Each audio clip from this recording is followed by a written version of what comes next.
باب نبوت بند ہو گیا ہے، پس خدا بر ما شریعت ختم کر، بر رسول ما رسالت ختم کر۔ ما کان محمد ابا احد من رجالکم ولکن رسول اللہ و خاتم النبیین، واضح غیر مبہم اور حتمی اعلان۔ لیکن اس کے باوجود بھی ایک شخص نے کہا کہ میں نبی ہوں، لوگوں نے اسے بھی مان لیا۔ نبی کا آنا ممکن نہیں ہے، لیکن پھر بھی اگر کسی نے ادعا کیا تو لوگوں نے اس کو تسلیم کر لیا۔ اور ولی کا آنا تو ممکن ہے، تو اب کوئی شخص ادعائے ولایت کرتا ہے تو اس کو اگر لوگ مان لیں تو اس پر کیا تعجب ہے؟ تو یہ بات طے شدہ ہے کہ جس چیز کی ڈیمانڈ ہوتی ہے مارکیٹ میں 2 نمبر اسی کا آتا ہے۔ تو اولیاء اللہ یہ اللہ نے عزت کے نشان بنائے ہیں، تو اس لیے بہت سارے لوگ جھوٹے مدعی ہوں گے کہ ہم ولی ہیں۔ ولی کی جو حقیقی علامتیں ہیں وہ تقوی ہے، ایمان کی وہ اعلیٰ ترین منزل ہے جو اس کو نصیب ہوتی ہے، جو باقی لوگوں کا وہ مقصود نہیں ہے۔ تو اب یہ تو منزل حاصل نہیں ہو پائے گی ان کو۔ اب ولی کی ایک ظاہری علامت جو بادی النظر میں ہے وہ کرامت ہے۔ اب کرامت کا ظہور بھی 2 نمبر لوگوں سے نہیں ہو سکتا، لیکن کوئی جھوٹی بات منسوب تو کر سکتے ہیں اپنے ساتھ، یا کوئی مکر، کوئی فن اس کو کرامت تو قرار دے سکتے ہیں دجل، فریب اور دھوکے کے ذریعے سے، اور ایسا ہوتا ہے۔ تو اگر 2 نمبر اولیاء پائے جائیں اور ہم پہچان بھی جائیں یہ 2 نمبر ہیں، یا کسی کی جھوٹی کرامت کو سنیں، تو اس کا یہ مطلب ہوگا کہ ہم اولیاء کا انکار کر دیں۔ جھوٹے مدعیان نبوت کو ہم پائیں، ان کا انکار کریں، تو کیا اس کا یہ مطلب ہوگا کہ 1 لاکھ کئی ہزار نبیوں کا بھی انکار کر دیں؟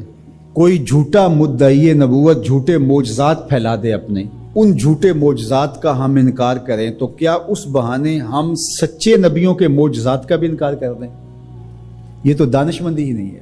اس طرح 2 نمبر لوگوں کے گھڑے ہوئے کلام کو، گھڑی ہوئی باتوں کو، ان کے دجل و فریب کو، ان کی تلبیسات کو، ان کی دسیسہ کاریوں کو، ان کے مکر کو، ان کے متبعین کی گھڑی ہوئی چیزوں کو، ان کے حفوات کو ہم کیا کرامت قرار دے دیں؟ ہم کہتے ہیں نہیں، بالکل نہیں ہے۔ تو کیا اس کا یہ مطلب ہے، اس کا یہ مفہوم ہے کہ جو اللہ کے ولی ہیں ان کے حقیقی کرامات کا انکار کر دیا جائے؟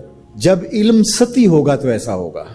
2 نمبر لوگوں کی حفوات کو آپ ضرور اس کی تردید کریں۔ بزرگوں کی کتابوں کے اندر بعد میں آنے والوں نے کچھ چیزیں مندرج کر دیں۔ جب اللہ کے رسول سے لوگوں نے حدیثیں منسوب کر دیں تو کسی بزرگ کے ساتھ کرامت کیوں نہیں منسوب کی جائے گی؟ یہ ہو سکتا ہے، اس کو آپ الگ کیجئے، فن کے اعتبار سے الگ کیجئے، جس طرح محدثین نے کیا، انہوں نے چھانٹی کی، موضوع اور صحیح کو الگ الگ کیا۔ یہ تو نہیں ہے کہ ایک موضوع حدیث آ گئی تو پورے ذخیرہ حدیث کا انکار کر دیا، ایسا تو نہیں کیا۔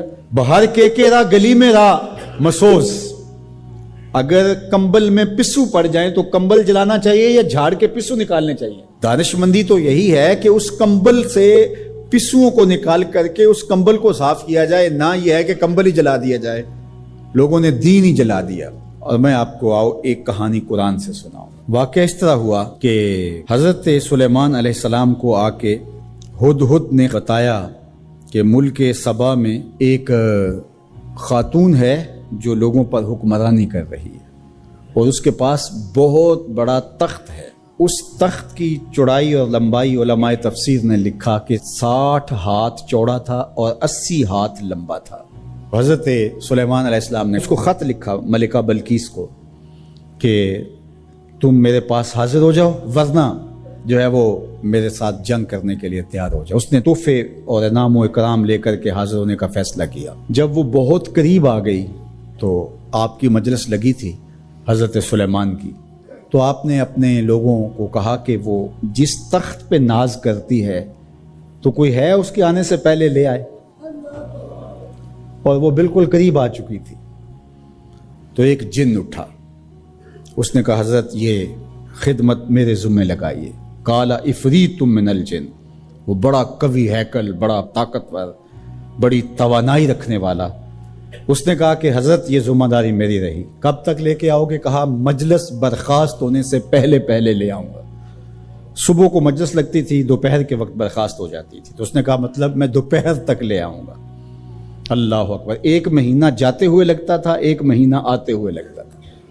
ڈبیا بھی ہو اور جیب میں ڈال کے لے آنی ہو پھر بھی 2 ماہ چاہیے، اور وہاں پہروں کے اندر مکفل تھا، بڑی بات تھی نا، لیکن حضرت سلیمان نے کہا نہیں مجھے اس سے بھی پہلے چاہیے۔ تو پھر کیا ہوا؟ قال الذی عندہ علم من الکتاب، پھر وہ اٹھا جس کے سینے میں زبور کا علم تھا، جو کتاب کو جاننے والا تھا، وہ بولا انا آتی کا بہی قبل ان یرتد الیک طرفک، حضرت آپ آنکھ بعد میں جھپکیں گے تخت پہلے پڑا ہوگا۔